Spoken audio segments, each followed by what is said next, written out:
কি একটা কাম করতে লাগা দেবো তোমার। কি কাম? দেখো এগুলা ঠিয়ে ঠিয়ে এগুলা আছে। কচুর মনে কচু এক ঝাঁকাত থিবেন, আলু এক ঝাঁকাত থিবেন, আর রসুন এক এক ঝাঁকাত। জায়গায় দেব?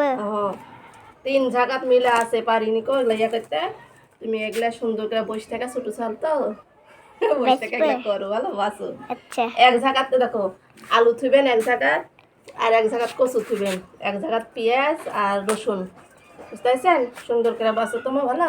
আচ্ছা কেমন ও ভাগে বসে বাঁচতে পারবেন না। দেখো পাটি লেসে, দেখো পাটি, এ দেখো পাটি লেসে সুন্দর করে একটি দাবে দুবে বসে এগুলা বাসো। কেমন বাঁচতে পারবেন নি? পারবেন নি?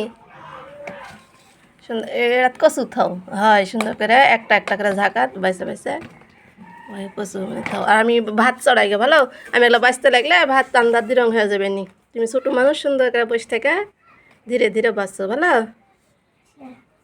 আর এগুলো বাজার করে নিয়ে আসছে, এগুলো মানে ইয়া করা হয়নি, বাসা হয়নি কো, বাসার সময় পাইনি। ঝাঁকায় ঝাঁকায় সব ঢাইলা ঢাইলা খুশি, এগুলো বাসা হয়নি কো সময় বাগর। সব কিছু আলু পেঁয়াজ রসুন কচু সব এক জায়গাত আছে, সময়ের অভাবে এগুলো কিছু করা হয়নি কো। আর বাসা থাকলে যখন যেটা রানবো তখন সেটা মানে লিয়া যাবো ভালো হবে, নাতে মূল্যে হাংলা টাংলায় বাসায় ইয়া হবে।